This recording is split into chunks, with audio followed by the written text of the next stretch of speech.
everybody for your patience. It's so wonderful to be here with you and to be connected. I first would just like to open up and say, make yourself as comfortable as you like. I'm sitting on the floor on my cushion. You can lay down. Oftentimes people like to put a blanket over their lap or around their shoulders. You can lay on your back, you put your back up against the couch or the wall. Just make yourself as comfortable as you can be in our time together. And thank you for sharing your valuable time with me. I know everybody's probably got a million things going on, and that you took an hour of your time, an hour and 15 minutes, because I thought we started at 1:30.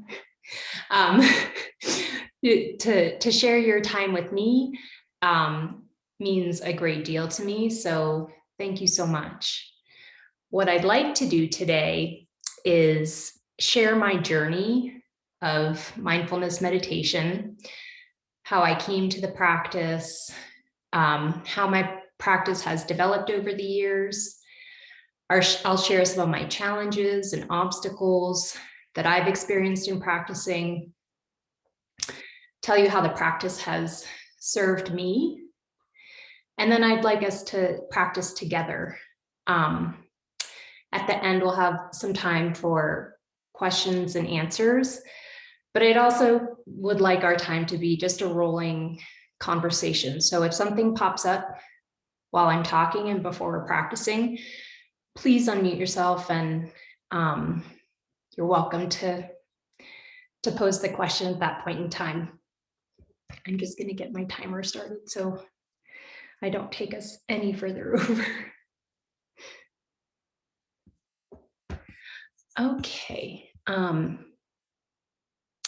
So my name is Amy Zirneklis, and I'd like to open by just sharing a little bit about myself so that you can come to know me somewhat in this short time. So let me share my screen. Oh. Let me make you host real quick, and that way you can do all that. Sorry, hang on.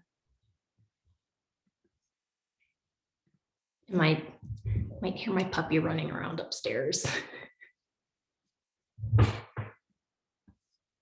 All right. Let's see.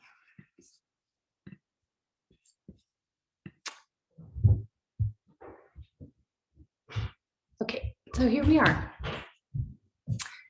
So, like all of us here, I wear a few different hats. So I'm a mother of a young toddler, a boy. He was born in 2018, and because I was 42 at the time, I earned the grand distinction of having a geriatric pregnancy. And that was a bit humbling, a little punch in the gut. And also because my husband and I were old, we decided that this would be our only child. So we have a bit of that kind of decision-making in life.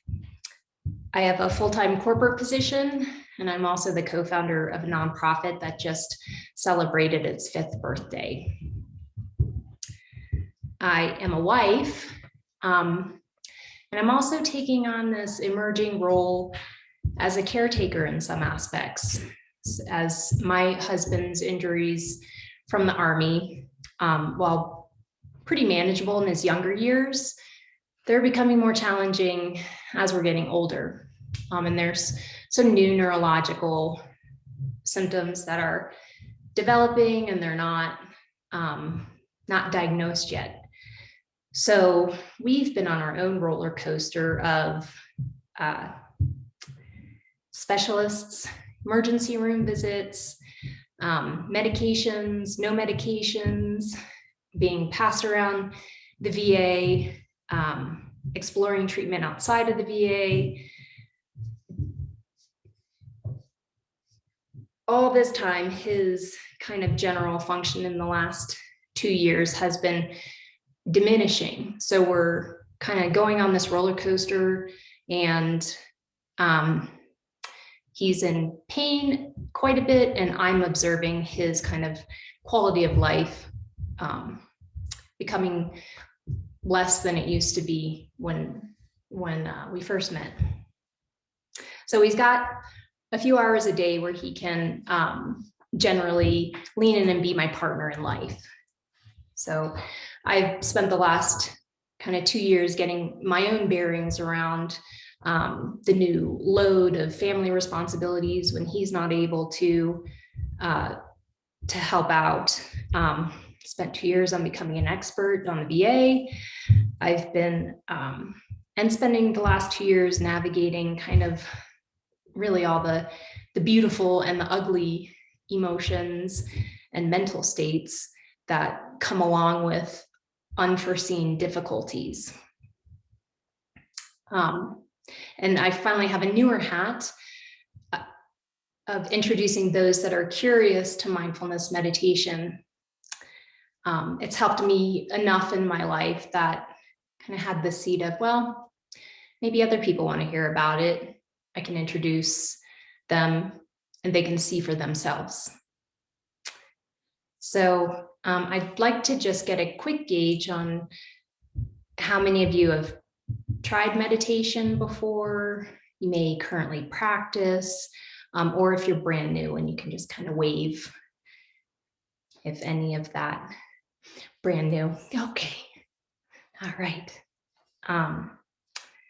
So I'll talk a bit about how I found mindfulness.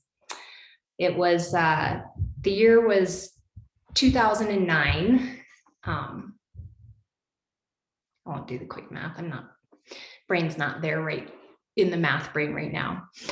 So I personally, in what was going on in my life at that time, I was working full time. I was going to grad school. I was in a marriage, not my current marriage, but I was in a marriage where my husband at the time was a professional bicycle racer. So I was spending my time in between Europe and the US. And I don't know how many folks are either in Europe or have lived in Europe, but at that time the internet wasn't that great. So I was trying to take my exams. I was working at the Tour de France at the time. I was trying to take my exams on the rest days of the Tour de France, and just kind of praying that the internet would work for the full 4 hours I was allotted. And with my husband was also required to live in Europe for 10 months out of the year.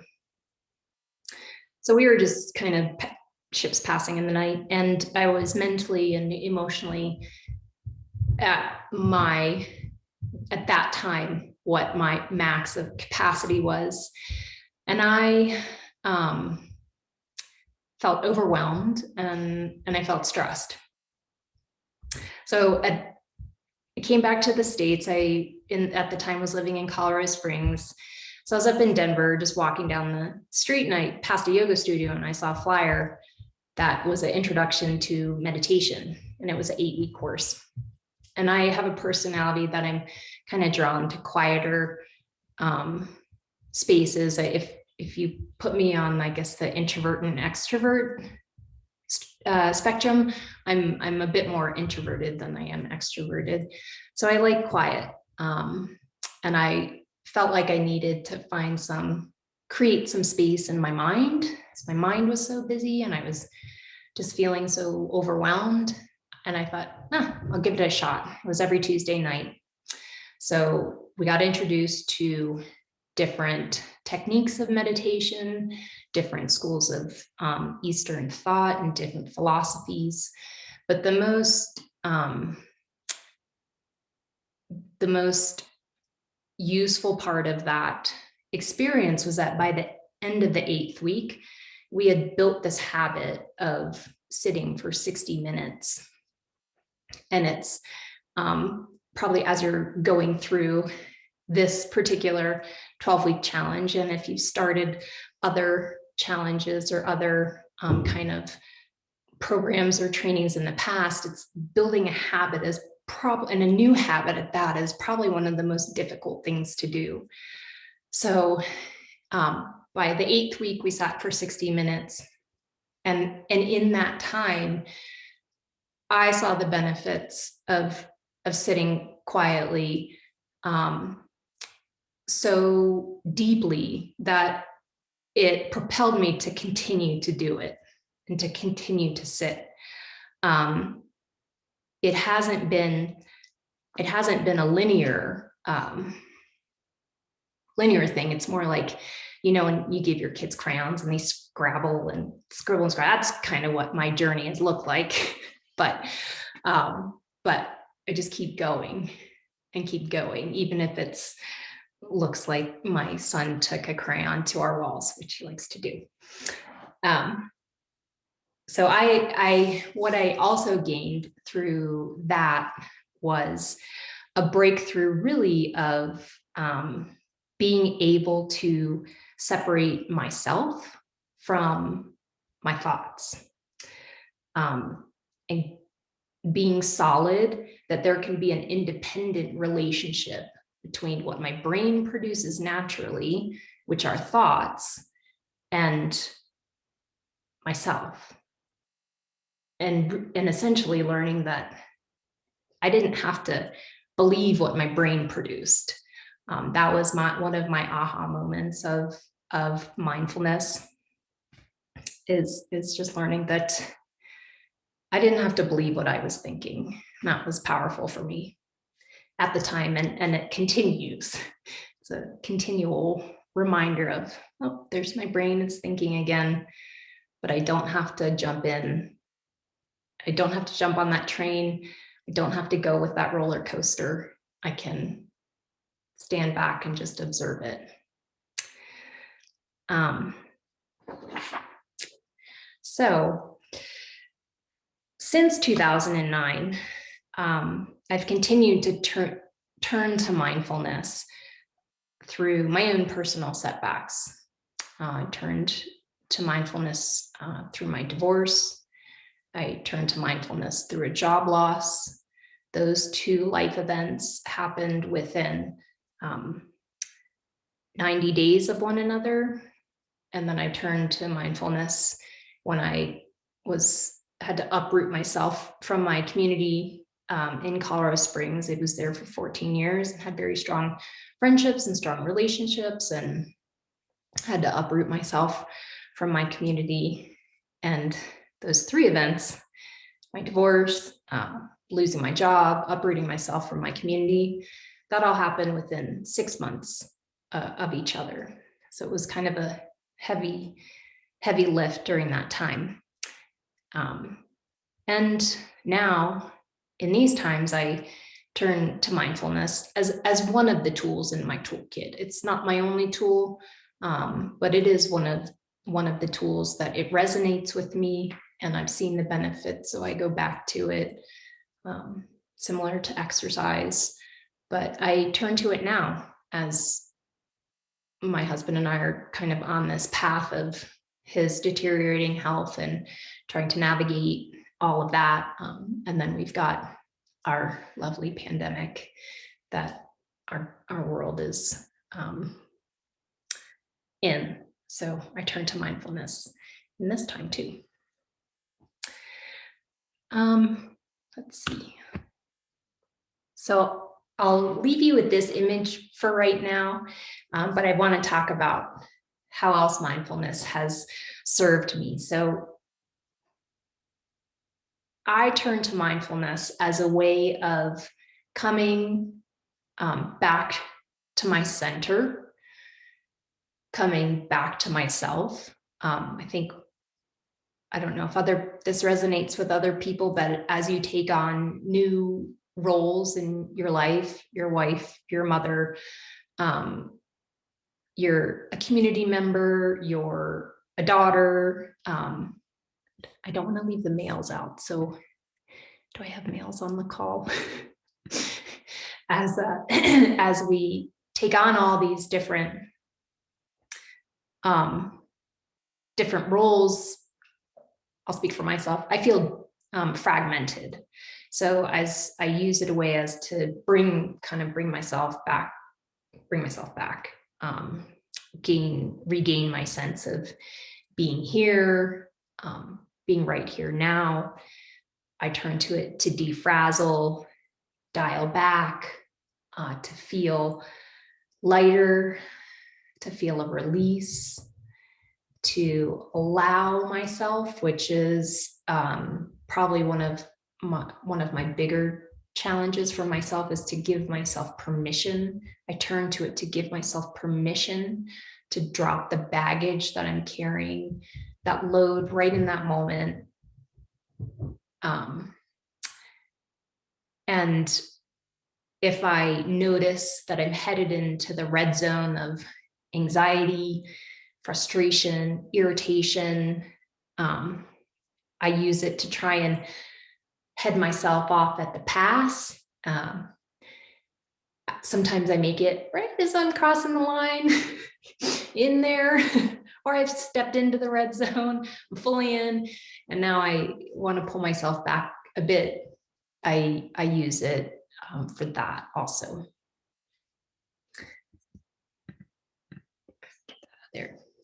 And then one of the most healing and helpful and empowering tools that mindfulness has given me is kind of what I touched on before, is that ability to be a mindful witness to my mind, to be a mindful witness to my emotions,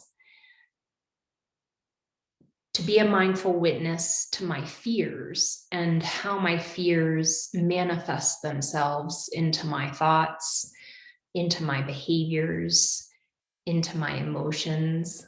Kind of most of the time when I peel it back and ask myself, why am I thinking this, or why is that feeling there? Oftentimes it's just driven out of fear. I don't know what the future of my husband's health looks like. I don't know what his lifespan is going to be. I don't know if I'm going to be a single mother. I mean, all the rabbit holes we probably all take ourselves down is common. So that ability to independently look at that, and also that how your mind is, and my mind is producing these thoughts and fears and emotions, is absolutely normal and absolutely human. So take refuge in that we're simply human, doing the best we can every day. So from that perch of mindful witnessing, I've seen that I can have more clarity. I can respond from a wiser place inside of me, rather than react from a hot emotion. And then it lessens, that kind of mindful witnessing lessens any of those hot emotions or those stinging feelings that are within me when I'm charged, tense, wound up, my lid's flipped. Mindfulness doesn't necessarily make that all go away, but it just lessens that feeling for me. So I just kind of want to take a gauge and see if there's any questions or any thoughts right now, or if everybody's good. We're all good. Okay. So what is mindfulness? Some days it's that skeleton, and then some days we're being the witness. Let me get to the next. So the definition that I like to work from is mindfulness means maintaining a moment by moment awareness of our thoughts, our feelings, our sensations that are happening in our body, an awareness of our surrounding environment. And we're taking that through the lens, through a very gentle and nurturing lens. We're also bringing with that awareness characteristics or a mindset of kindness, curiosity, and as much as we can, non-judgment. We are judging beings. So it's that I find is the most difficult component of it, is to put myself in that kind of non-judging mindset. And mindfulness also means acceptance, meaning that we can pay attention to our thoughts and feelings without judging them and without believing that, for instance, there's a right way or a wrong way to meditate, or a right way or a wrong way to feel in a given situation. When we practice mindfulness, our thoughts tune into what we're sensing in the present moment, rather than rehashing what has happened in the past. I don't know if that's familiar to anyone. I know I will get stuck in these thought loops of what had happened, and it just like a record skipping. We also don't get hooked into kind of that worrying or thinking about what may occur in the future. So I'm going to stop sharing my screen now. You can see my face. I can see all of your beautiful faces and screens. So why mindfulness?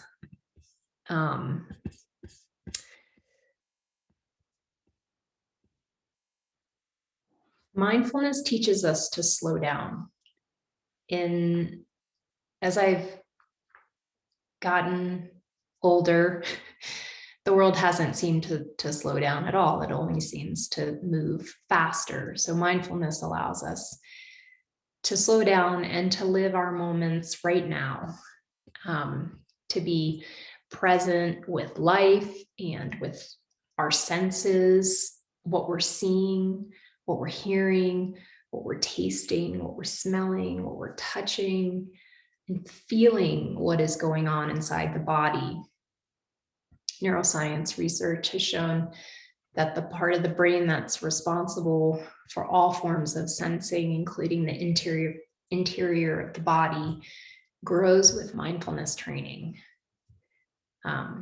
Being aware of your senses and the sensation in your body can enhance empathy and help you to grow the grounds around you to make wiser responses and wiser choices. And then, I mean, if you just Google mindfulness, you'll come up with an increasing body of research, which is really encouraging. But the studies also suggest that mindfulness helps us to tune out distractions. It can improve our memory, our attention skills, and our decision-making skills. And it also affects the way we see ourselves. So mindfulness supports a sense of self. More mindful people seem to behave more in line with what their core values are. It also supports a healthier body image, helps develop more secure self-esteem, and helps you become more resilient to negative feedback. So I want to talk a little bit about challenges and setbacks that I've experienced. So like taking on any new habit, any new journey, any new commitment that you're trying to make to yourself, which sometimes can be the hardest commitment to make is to yourself. Oftentimes it's easier to make commitments to friends or to family, but it's sometimes pretty difficult to commit to ourselves. There will be setbacks and there will be challenges. The common ones that I've experienced are not making a commitment to it. Had that great start, that great 8-week start. It's also said that we often arrive at mindfulness through the doorway of suffering. That was true for me. I felt like I was suffering at the time. I found mindfulness. I had this great start.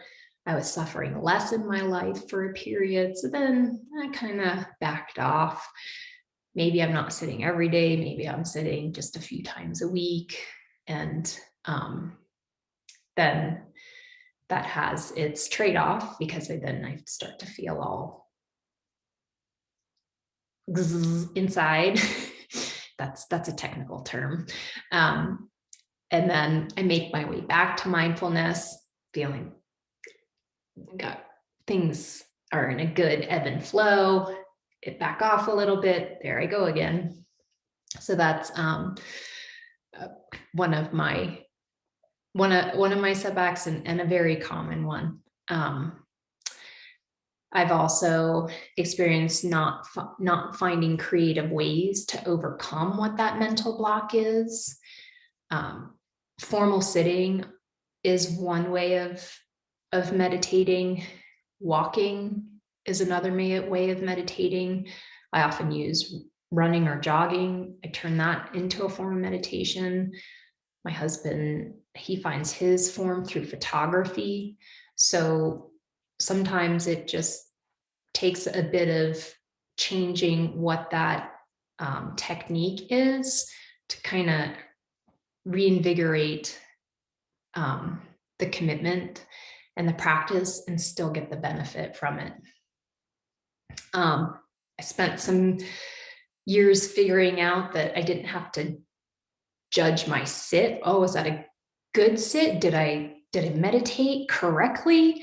Did I do that badly? Did I do it wrong? There is no right or wrong. There is no correct or incorrect.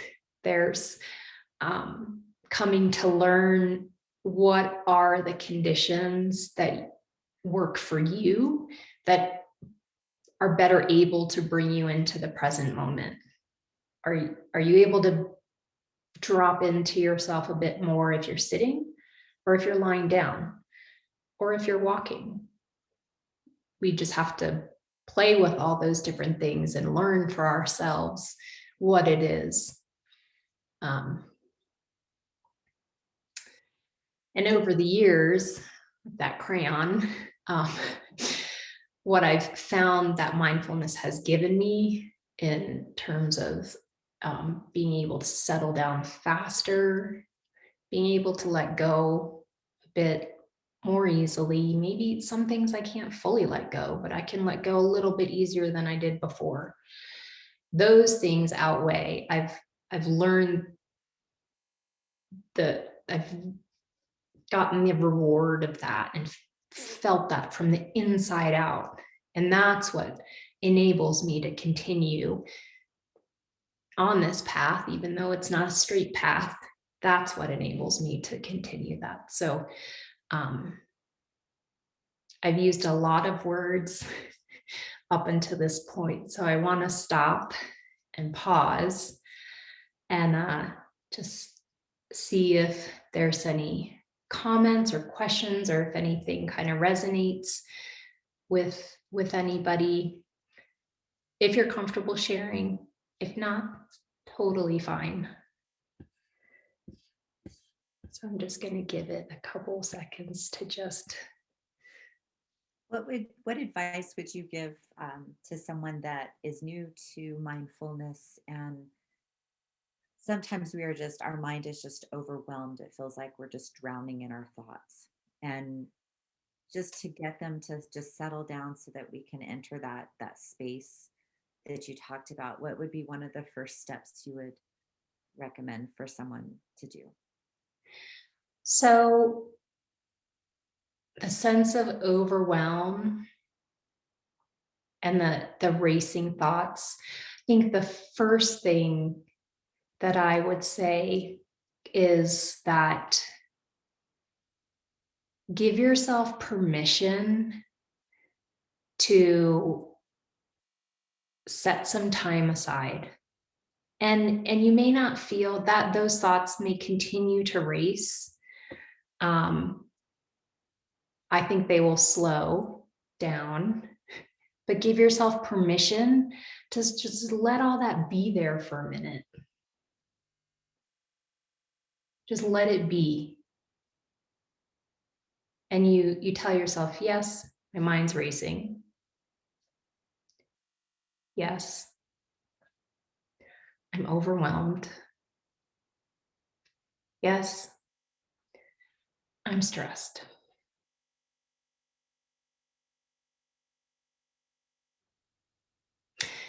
The next thing I would recommend and suggest, and I can provide some resources at the end, but there are so many good guided meditation or apps that are that I would recommend. Maybe not so many. I would give you the good ones. So just going to give you a few. They can last anywhere from 3 minutes to an hour. But maybe just start at that 10 or 15 minute area. And they're oftentimes named, they pick a theme around the meditation. And what I'll do is I'll look through, I've got a couple of teachers that I follow that they really resonate with me because they're funny, they relate, they're relatable, they're kind of real, just real people talking to real people. And I'll look through their meditations and whatever is going on for me that day. I'm like, okay, healing awareness, that one, I think that one, I need that today. So just start to become familiar with what's out there and letting be what's there, let it be there. And then spend some time in a guided meditation. You don't have to start by just sitting in silence and watching the rat race that you know is going on. But through those guided meditations, you'll build kind of a knowledge around interacting and interfacing with your thoughts, your emotions, your sensations. So I hope that is a good start. Okay, well, if it's okay with everybody, I'd like us to do a practice together. And this one, I will guide it, and it's about 30 to 35 minutes, which is probably a big chunk if nobody's practiced before. However, I'd like us to give it a shot. So let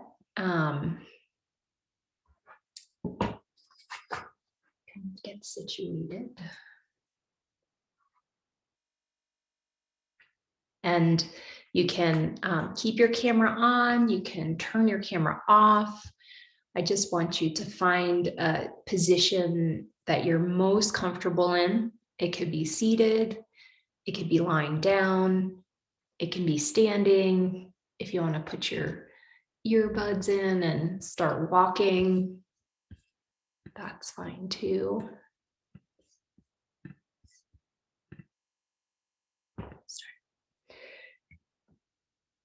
So before I ring the bell to start the meditation, I'd invite everyone, if you haven't already, just to look around and take in the fact that you are here in your respective comfortable, safe places. We're all here on Zoom as part of this 12-week fitness challenge on this Tuesday afternoon, February 23rd, 2021, or at the time of your viewing this session. Just giving yourself a chance to know that you are here.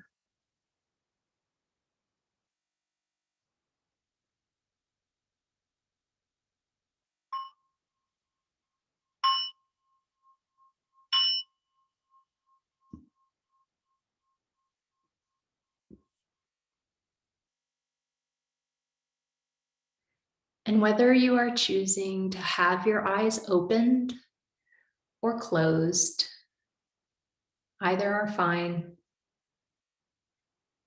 Just beginning to bring all of your attention to your own body. Perhaps sensing the contact with the chair or the floor. Just really allowing yourself to notice the exact temperatures and textures of that support. And where in the body you feel that contact. Perhaps in your back, your hips, your legs.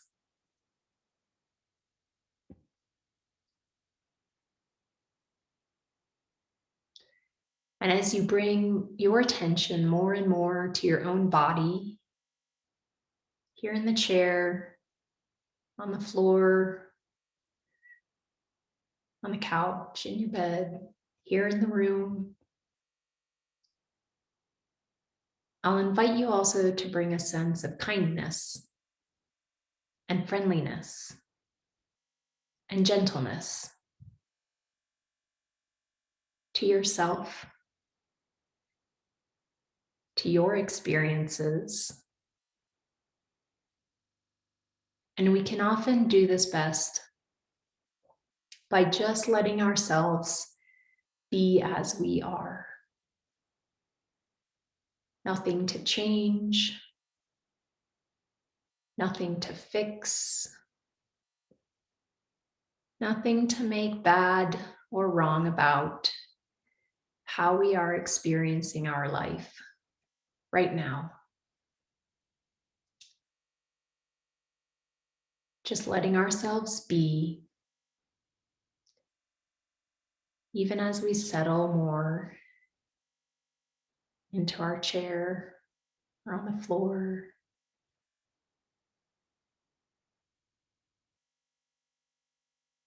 Sensing that support.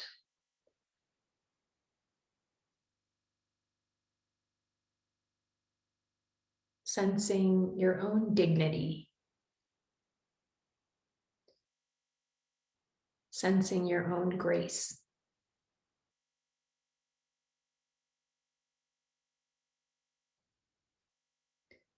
I want to invite you too to drop your awareness into your feet. Or if you're sitting on the floor, part of your legs and feet. Whatever is making contact with the floor. Again, noticing temperatures and textures.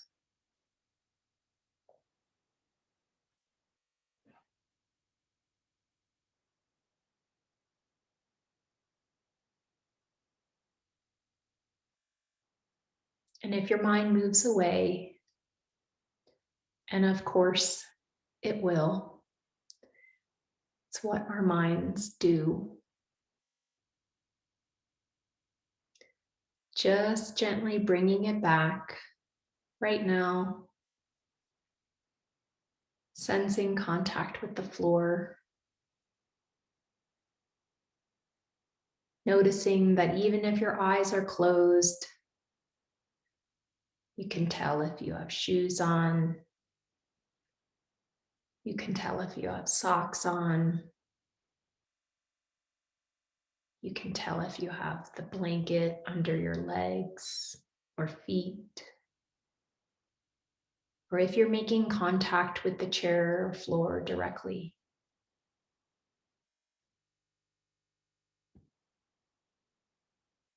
Also sensing the solidity of the floor or the support that's beneath you. This invitation to rest.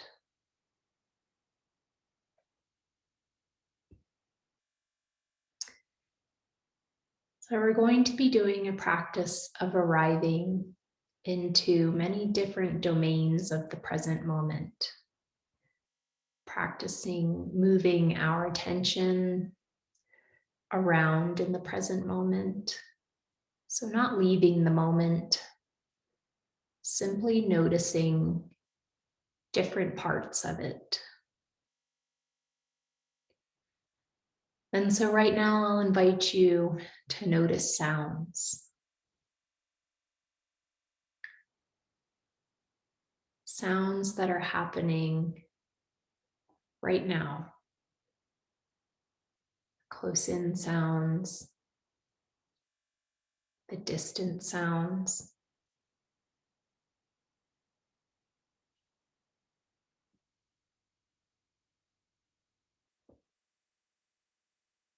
No need to search for sound or to make anything happen.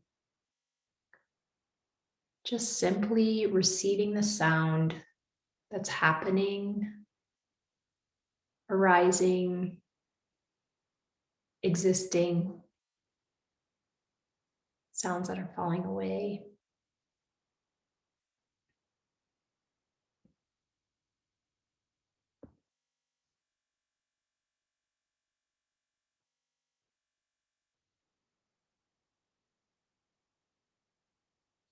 Letting that be, bringing all of the attention now to your breath. I'll invite you to take a few deep belly breaths. So we're going to take a deep breath in, and we're going to let it out with a sigh. So deep breath in through your nose. And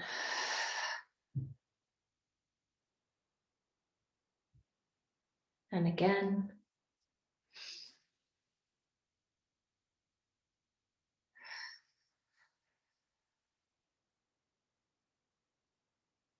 And seeing if you can extend the exhale, maybe twice as long as the inhale, especially if you're feeling like your mind is racing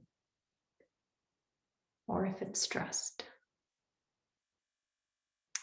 Deep breath in.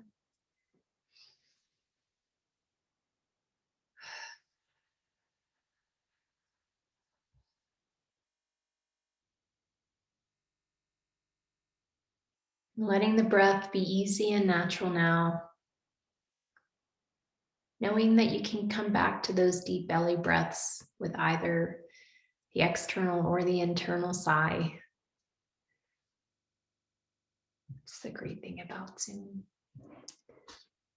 Anytime you'd like to have some additional support for being present, grounded, just noticing the breath right now and really taking a moment to notice where it feels the most alive in your body.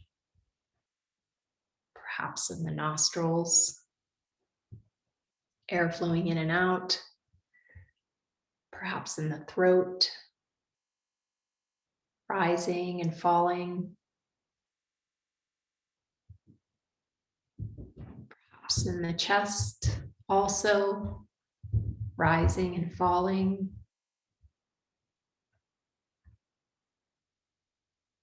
Or the rib cage expanding and contracting. Perhaps the back of the rib cage expanding and contracting.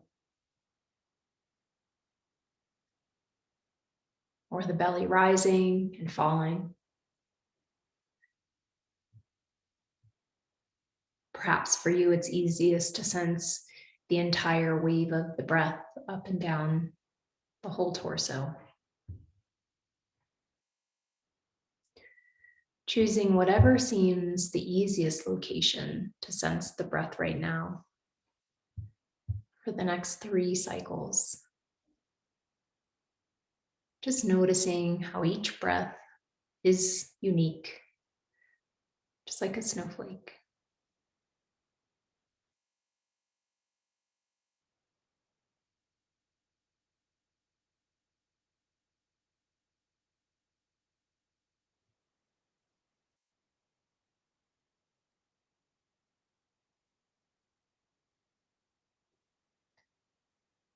And even with your hands in your lap right now,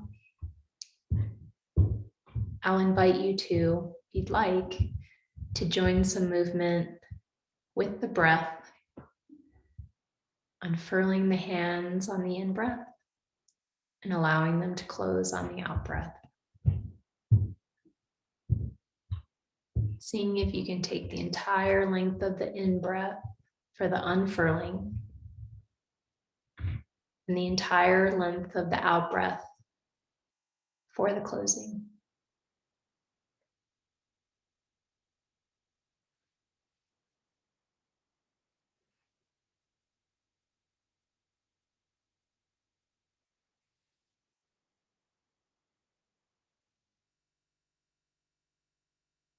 And then I'll invite you just to allow the hands to rest in your lap in stillness,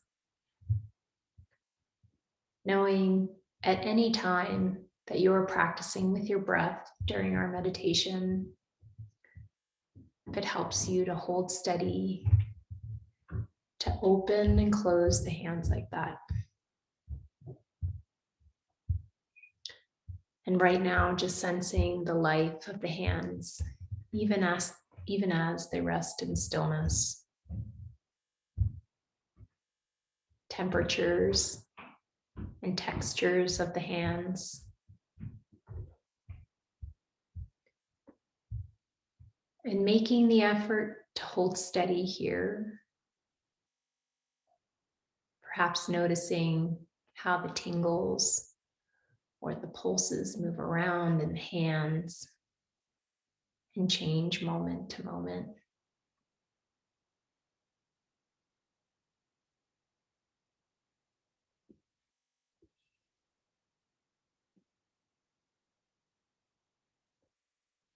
Letting that be, allowing the attention now to spread throughout the body, sensing as much of the body as you can in this moment, and not worrying about what you cannot sense. Just noticing the temperature of the body right now. In general, if it feels warm or cool, perhaps a combination.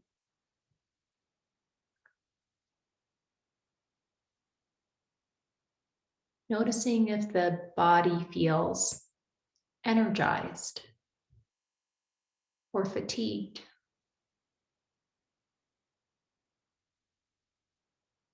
And as I name these descriptors, when you locate one that matches up with your own experience, you might even say to yourself, just dropping in the word, energized, fatigued, numb, warm, lively.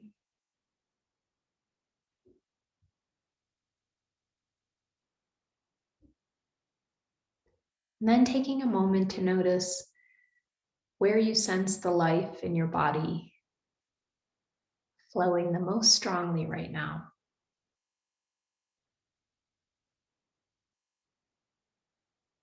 Is it your chest, your belly, your temples?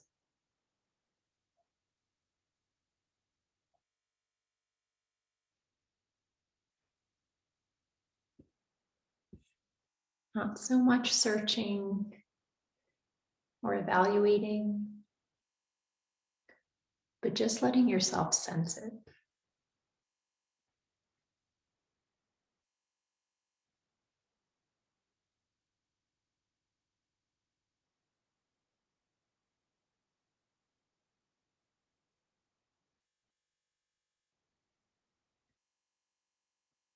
And bringing your attention right now to the state of tension in your body, whether the body overall feels tense or relaxed.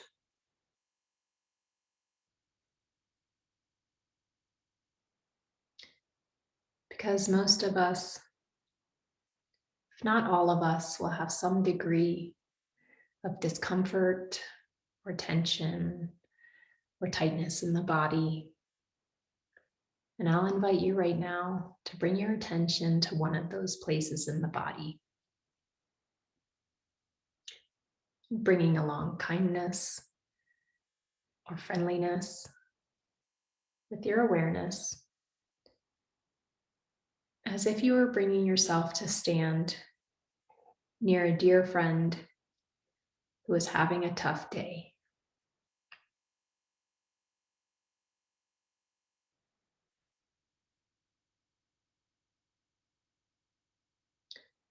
Not to change or fix, but simply to be with, to lend your supportive presence.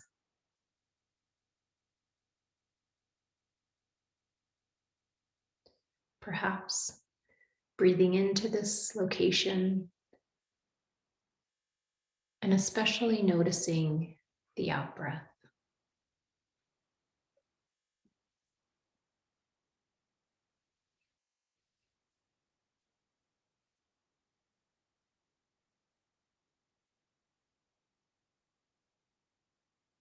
Perhaps noticing space around it into which can loosen just a bit the grip of your awareness. Simply noticing space.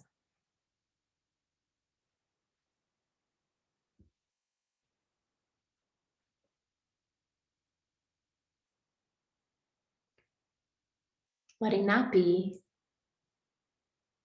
And now bringing attention to a place in the body that feels more comfortable than the one that you were just with. Perhaps the most pleasant, most comfortable, or most easeful place in the body.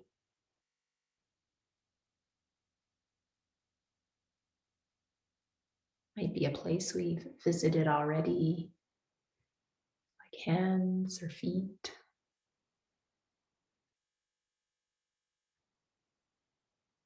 Perhaps you felt your face soften.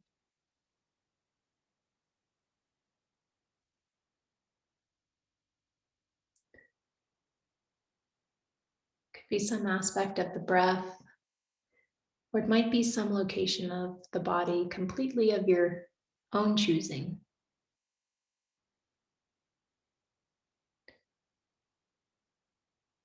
And when you found a location that feels like you could rest your attention there because it has some degree of ease or comfort, letting the sensations bloom in your awareness, holding steady as if you were breathing it in.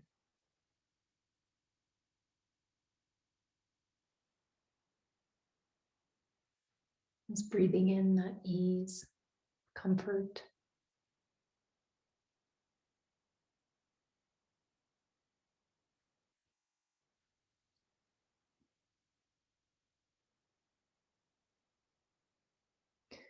Now, taking note of this place you have chosen, it might for today's session be your home base in the body, a place to bring your attention back to. If you get lost, the mind starts racing away, perhaps even during our question and answer session. You start to feel some discomfort, you can just come back into that location in your body because it gives you the greatest sense of ease or comfort. Helping yourself to stay present, stay grounded in the moment, noticing where this place is.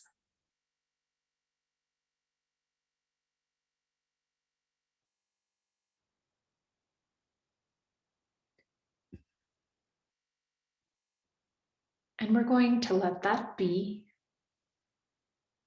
And I'll invite you to bring your attention to the area around the heart as we begin to say hello to our moods and emotions that are flowing through us right now.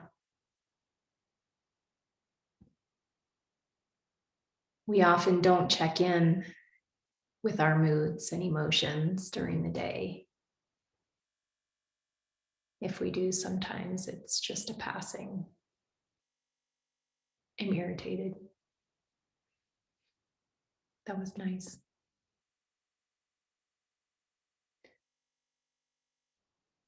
So we'll spend some time here. First, noticing any sensation in and around the heart. Could be noticing tenderness, tightness, perhaps warmth, softness, numbness. Perhaps we don't notice any particular sensation. And that's okay too. Whatever is true for you.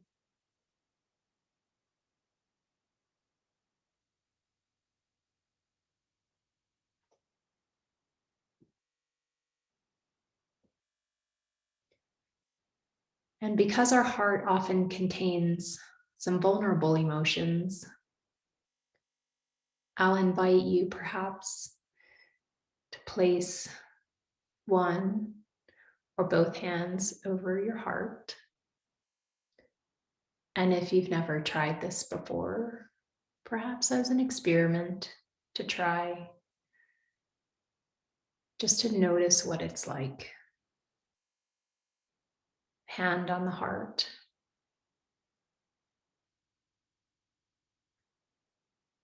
A gesture of the friendly intent to yourself that you come during this meditation to notice your own experience, your own feelings,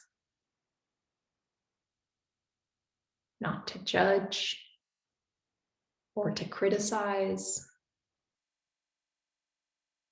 but to be with,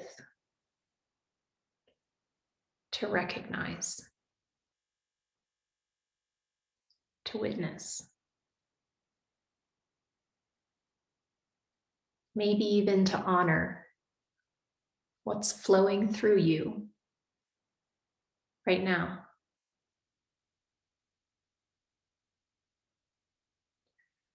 Or perhaps holding your hand in your lap as an alternative.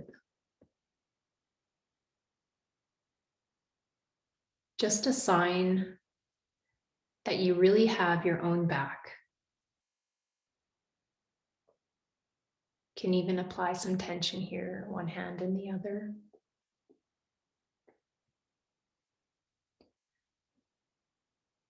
You're here with yourself, and whatever feels most soothing to yourself that helps you to know you're with yourself right now in a kind and friendly way.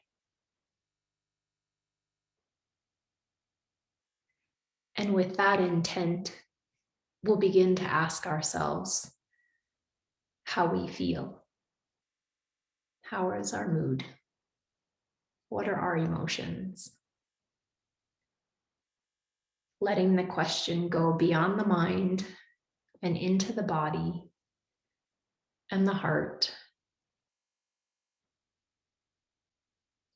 Listening with the ears of a friend who would accept any answer without critical judgment.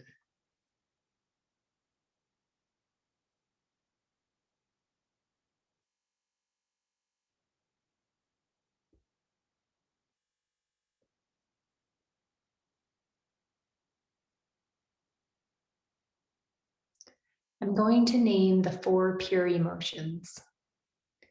Again, we often have a mixture of emotions flowing through us. So an opportunity to check in with each one to see if it's present or absent. And beginning with sadness. Is sadness flowing through me now? Am I sad?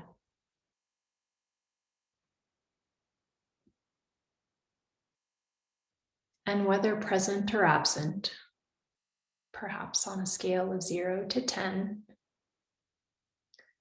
and then checking in with the body as if this inquiry matters to you,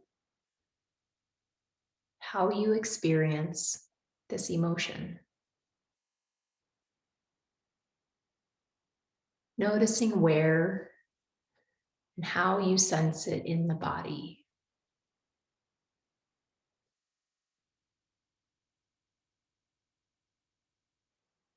And breathing with those sensations.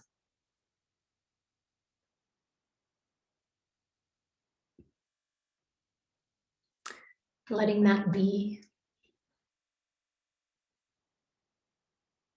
And then inquiring about anger, any degree or variety of anger that we have, all the way from mild irritation, frustration, annoyance, bothersome, all the way to rage. Am I angry? Is anger flowing through me now?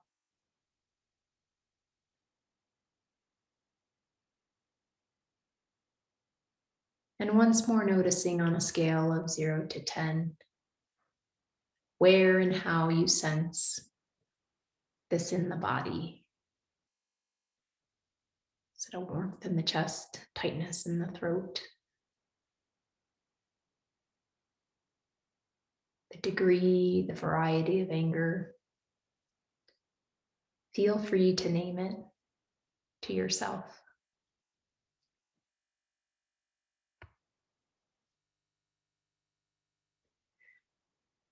And then letting that be. And moving your attention to fear, often experienced as anxiety, sometimes even panic. Is fear or anxiety flowing through me now? Am I afraid? Am I anxious? Once more, noticing present or absent, how you sense it in the body,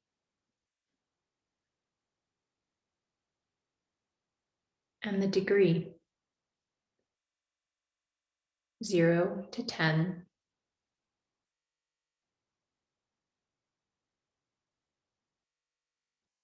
And letting that be.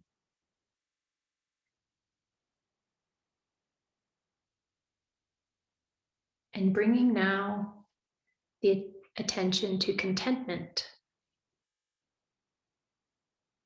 perhaps neutral, perhaps even happiness. Emotional ease, an emotion that often gets lost in the mix of emotions. Sometimes it can feel like neutral, contentment, ease. Noticing if this is present in any variety or degree. And if so, holding steady there, noticing where and how you sense it in the body, and allowing this to blossom in your awareness.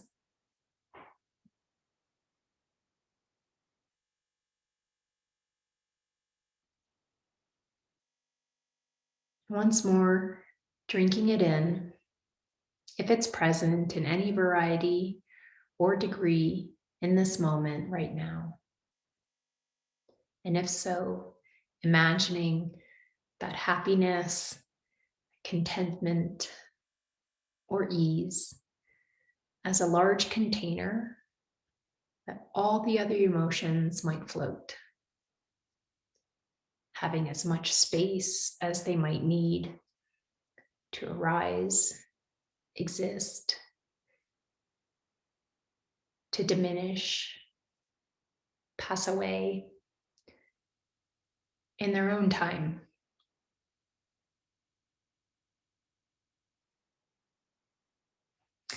And letting that be, and knowing that at any time you can have one or both hands on your heart, or holding your own hand in your lap. Come back to those gestures if they feel comforting or soothing to you at any time.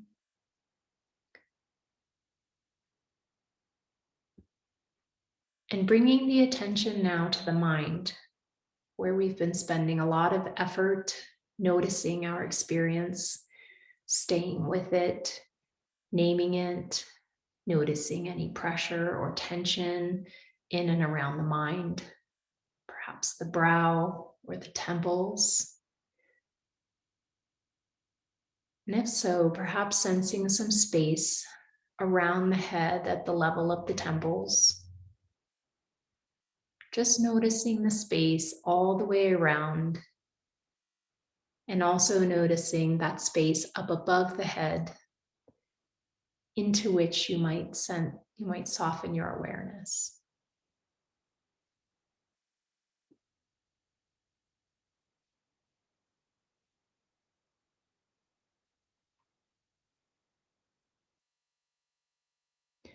Coming back to the mind itself, just noticing the state of the mind right now, knowing that it's all workable.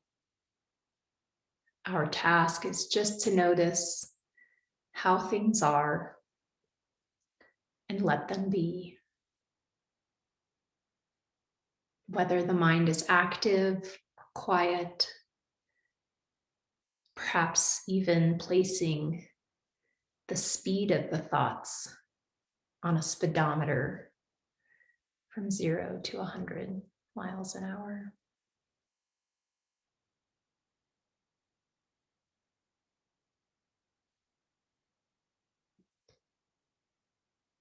Is the mind crowded or spacious? Again, I'll encourage you, if you notice a descriptor for your current experience, to say that to yourself.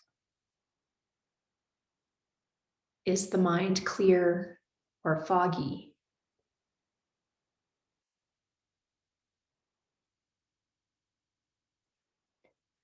Taking a moment now to notice any mind habits that are active. Mind habits are automatic thoughts that are often playing in the background of our mind. Sometimes they're in the foreground, coming in automatically. And I'll name some mind habits, and you might notice which ones are most active for you right now, such as planning, the mind running its to-do list, worry about the past or the future, analyzing, not so much about being in an experience, but analyzing it. The mind spinning stories, perhaps creating a narrative, and perhaps a narrative about what's happening today, or what's even meditation. We're going to some other time or place, or fantasizing about something that's never happened before. Maybe the mind is spacing out, that you know you've been thinking, but you're not sure what kinds of thoughts they've been. Or perhaps the mind is stressed today, and one of the most common features of the stress mind is the automatic thoughts that contain judgments, criticisms about yourself or others, thoughts that contain shoulds and shouldn'ts, thoughts that tell you that yourselves or others aren't quite good enough. Just noticing if there have been self-judging thoughts. And this is a common feature when there is stress in the brain. And if so, I'm going to speak for a moment to those folks that are having that experience today. And that is probably many of us. That noticing whether you have believed thoughts, have in a sense taken them in and felt their inner sting. And if so, just acknowledging that, as well as acknowledging that this is a mind habit that's active right now, and the opportunity to offer yourself some self-soothing in response to that inner sting. We can't stop the mind from having these automatic thoughts, as that is the nature of the mind, to produce thoughts. But we can choose whether we believe them, whether we join with them. And we can also offer ourselves some kindness when we very understandably and humanly believe these thoughts. So right now, again, the opportunity to offer yourself a hand on the heart, or holding your own hand in your lap, if that feels comfortable, or perhaps just sensing your own intention to be kind and friendly to yourself. Perhaps sensing your intention to care for yourself. Maybe a sign of that intention is that you signed up for the 12-week fitness challenge, that you brought yourself here today, perhaps to learn something new, to care for yourself more fully.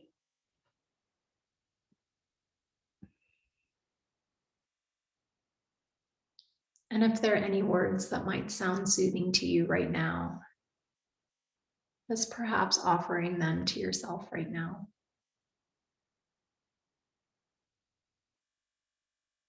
Say, it's okay.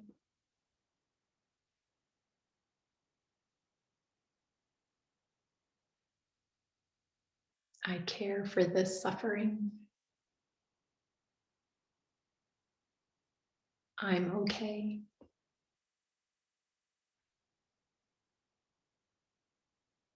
I can let this be.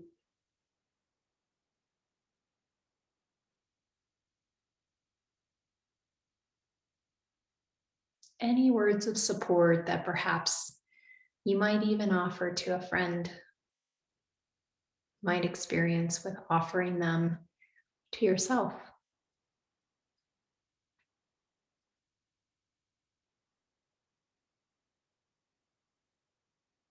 Letting that be and bringing your attention back once more to your body, sitting in the chair, lying down, sensing that contact, and also that contact with the floor, the support beneath you. And once more, sensing the breath in your body.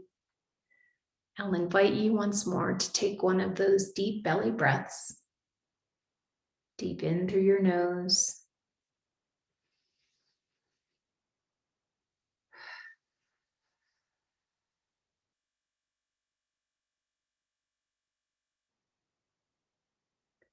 Letting the breath be easy and natural. And even with your eyes closed, you can sense the presence of others. You can sense the collective connection and strength of this group.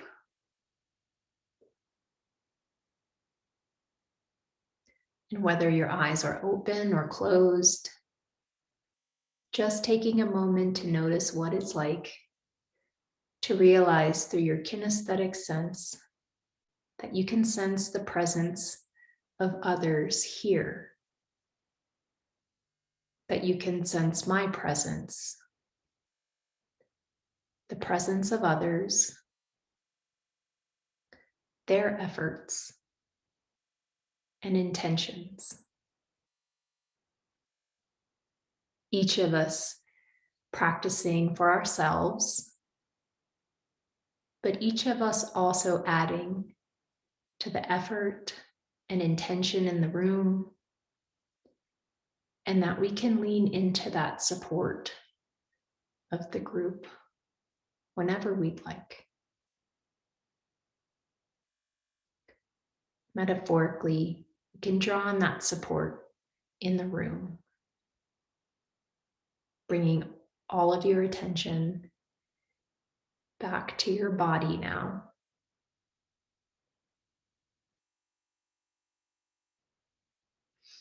And for the last few minutes of this sitting, I'll invite you to choose one of the aspects of the present moment that feels the most alive to you and that also feels the most easeful.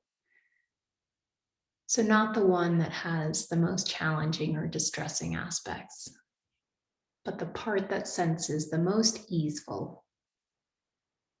Perhaps just resting your attention with sound or with sensation, perhaps in the home base that you chose earlier, or perhaps with the breath, or with a practice that you yourself already have that is still and silent.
As a way of ending our meditation time, I'll invite you to notice whatever is most pleasant about this moment. It might be some particular aspect, like the breath in your body or sound, or it might be the sense of sitting here, sensing the group in this quiet. Whatever is bringing your attention to it, allowing it to blossom in your awareness.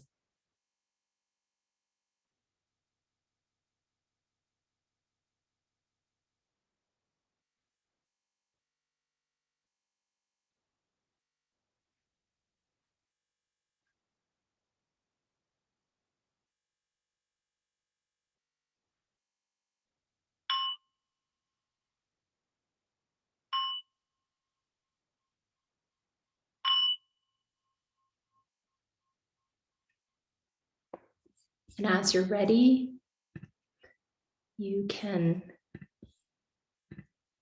gently and slowly come back into the room. Open your eyes if they're closed. Give yourself one last deep, deep belly breaths.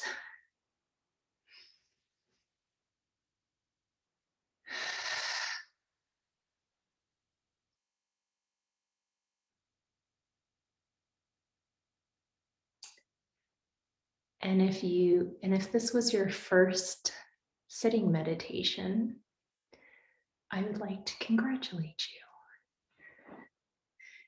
and thank you for your beautiful presence.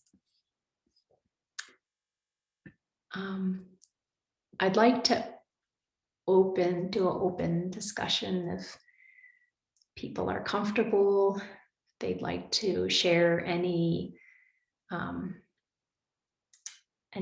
that may have been difficult, may have been easy, something that they may have noticed that they didn't notice before.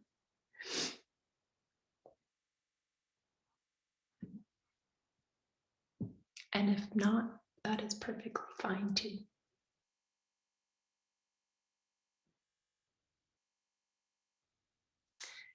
And I carried you over your 30-minute mark. So if this was your first sitting, very well done. You may have surpassed your own expectation.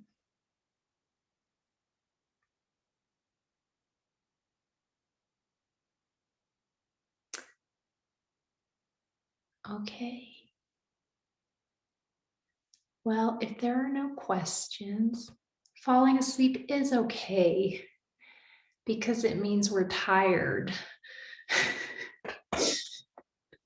So it's our body's way of telling us, I'm tired. Yes, if it's okay with everyone, I will share all of my contact information with Sandy also. I'll put it in the chat here too. It's very difficult to keep my mind focused. Yes, that's the nature of our mind. Our mind, there's a saying that I like, our mind produces thoughts just like our salivary glands produce saliva. This is the nature of our mind, and it's okay. What we practice to do is to notice the stream of thoughts. We can at first notice the pace, whether it's rapid or slow, and then we can start to notice the content, and we can start to label. That's a planning thought. That's a worrying thought. Look at all those judgment thoughts I'm having. That's a negative self-talk thought. So we start to add those labels. And in that labeling process, we start to diminish or to dissolve the grip or the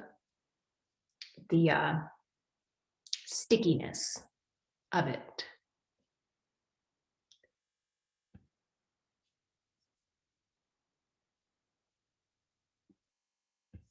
Let's see, I don't want to make sure I don't want to miss anything.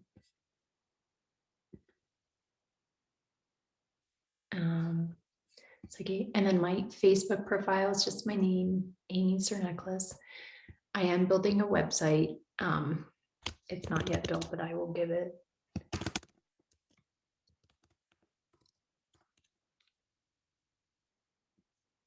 Check back in about 60 days on the website. Thank you so very much. Yeah, and please feel free to contact me through Facebook or through my website. I'm happy to just set up if folks just want to practice, happy just to send out a Zoom link and we can get on together and practice. You have such an amazing gift. Really, I can't thank you enough for taking the time to do this with us. Thank you. Again, I'm really sorry I was late. It's okay. But this yeah, has actually been perfect because this is real life. You know, like you said, you wear so many hats, and the majority, the largest percentage of our 12-week challenge participants are women who do the same thing. You know, have professional careers, moms. You know, doing the e-learning, pandemic, life, everything, and it's messy. It's, you know, it's crazy. We had one of our keynote speakers actually had to do it from her car because her toddler just did not want to cooperate during the time. And that's real life. And I think that just makes you even more human and connects. I think people just, it just allows us to like let our walls down and see people, you know, just let everyone know, hey, we're real. So yeah, and we will get through it together. yeah. So as much as I can support anyone in the group, I'm more than happy to do that because we lean into one another and we strengthen each other and we grow together. Yeah, it's as if mindfulness is new, it's and you're already starting in a place where it's hard to dial back and to just even start to get a sense of how do I relax. I'm in such a space where I don't even know how to relax anymore. That that's just what it is, and we pause and we notice it and we ask ourselves, can I let this be? And that starts to create a little bit of space where you can come inside and you start to notice other things that are going on. Oh, thank you all so much for your time and your presence, and I honor you for taking the steps to care for yourselves. So it's awesome and it's beautiful, and keep going even when it's hard.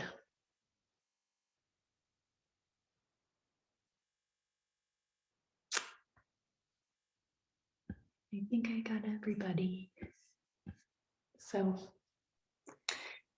thank you, Sandy. Thank you, Amy, for taking time out of your day to do this for us. This was such an amazing thing you offered for everyone. So excited for, and there'll be lots more views later. So you may even get lots more questions and comments later as we get this posted on the Facebook group. So Okay, sounds great.